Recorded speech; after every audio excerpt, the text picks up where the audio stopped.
चाहे दर्द हो और चाहे हालात विपरीत हो, उनको लड़ना आता है, दर्द से जूझना आता है और निशांत देव गोल्ड लेकर आएंगे।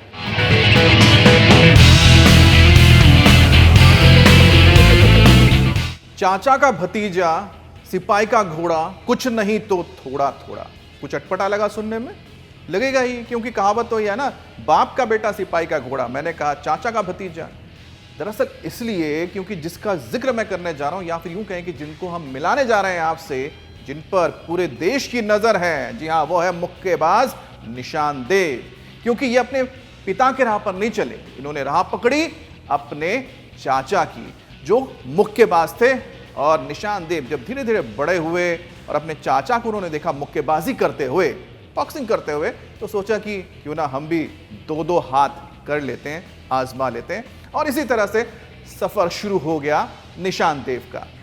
अब निशांत देव की उम्र ज्यादा नहीं है, करीब 23 साल की तो उनकी उम्र ही है। और 23 साल की इस उम्र में वो भारत को रिप्रेजेंट कर रहे हैं 71 किलोग्राम वर्ग में, बॉक्सिंग में। उम्मीदें बहुत है, लेकिन साथ ही जो सफर रहा, कैसा सफर रहा, मुश्किलों भरा रहा या फिर सुखदायक रहा, ये भी आपको बताएंगे।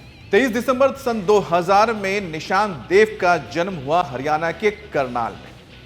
अब इनके चाचा मुक्केबाजी करते थे। अब जब निशांत बड़े हुए तो उन्होंने तय किया कि मैं भी अपने चाचा की तरह बॉक्सिंग करूंगा। दमखम तो था ही, जिगर भी था, तो भाई बहुत ही कम उम्र में ही उन्होंने राह पकड़ ली एक मुक्केबाज बनने की, बॉक्सर बनने की। फिर क्या था, पिता भी साथ दिया इन्होंने, और पिता ने भर्ती करवा दी उनको। कहां पर? करनाल के स्टेडियम में, जहां उनके कोच बने सुरेंद्र चौहान।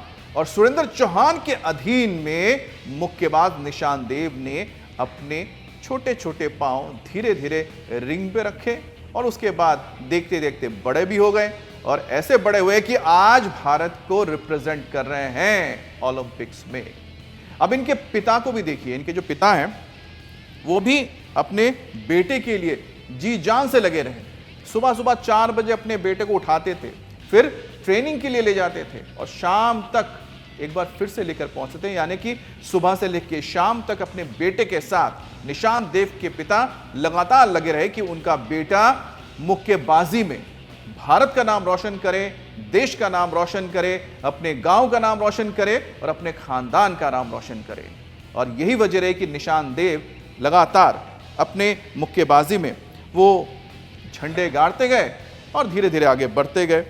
अब बताते हैं कि मैं आपको एक कहानी बताऊं। निशांत देव के पिता रोज सुबह 4 बजे जगाते थे निशांत को, उसके बाद फिर ट्रेनिंग करने के लिए ले जाते थे।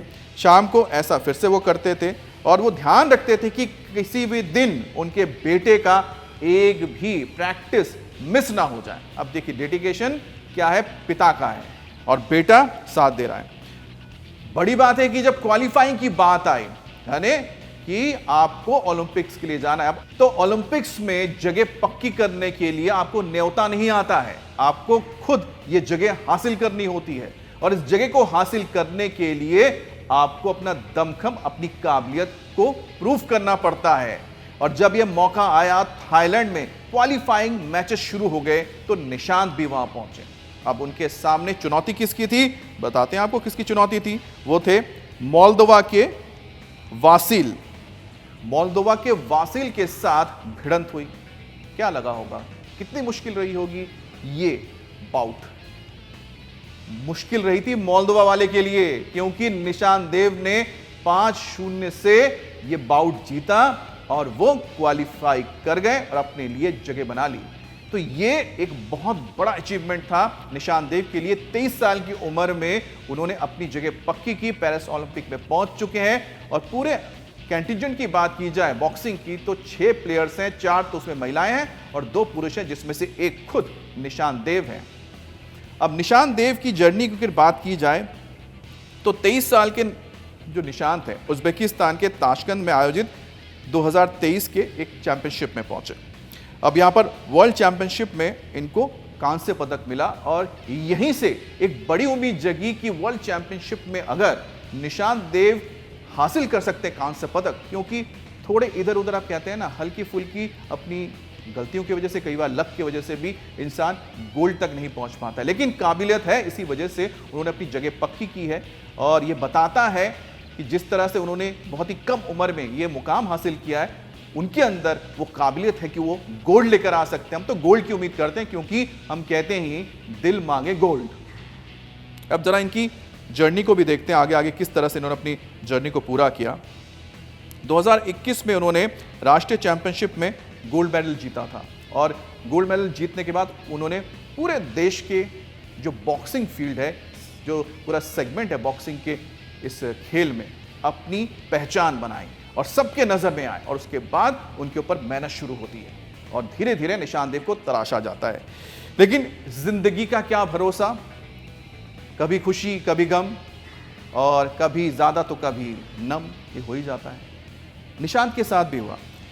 2010 में सीढ़ियों से गिरने के बाद निशांत को अपने कंधे पर चोट लगी थी उनके। अब कंधे पे जब चोट लगी तो उनको लगा कि चलो ठीक हो जाएंगे, ठीक हो गए। लेकिन ये जो पुरानी चोट है ना, कई बार क्या होता है, आपकी जो पुरानी यादें होती हैं वापस आके आपको दुख देती हैं। कई बार आपकी पुरानी गलतियां आपको प्रेजेंट में यानी कि वर्तमान में आके आपके लिए परेशानी खड़ी कर देते हैं। ठीक उसी तरह से ये दर्द था 2010 का 2022 में उभरा 12 साल बाद, और निशांत को इसने कोर्ट से या फिर क्या रिंग से दूर कर दिया। अब रिंग के अंदर निशांत नहीं है, चोट के और इस दर्द की वजह से उनको बाहर आना पड़ा। लेकिन निशांत ने हार नहीं मानी, निशांत ने हार नहीं मानी, और वो लगातार कोशिश करते रहे कि वापसी कैसे करें, क्योंकि उनके कंधे पर जो रॉड लगी थी उसमें दिक्कत आ गई थी। और इसके बाद उनको मेडिकेशन पे जाना पड़ा। डॉक्टर्स ने उनको सलाह दी कि कुछ दिनों तक आपको दूर रहना पड़ेगा। अब जिस दौरान रिहैबिलिटेशन चल रहा था, रिहैब में थे, निशांत को लगा कि क्या मैं वापसी कर पाऊंगा रिंग में, और अगर वापसी कर भी गया तो एक मुक्केबाज के लिए उसका कंधा अगर चोटिल है तो अब सोचिए पंच कैसे थ्रो करेगा, क्योंकि ये जो पंच है शोल्डर्स और आपके पूरे हाथ का जोर लगता है। अगर इसमें दम नहीं होगा तो सामने वाला गिरेगा कैसे।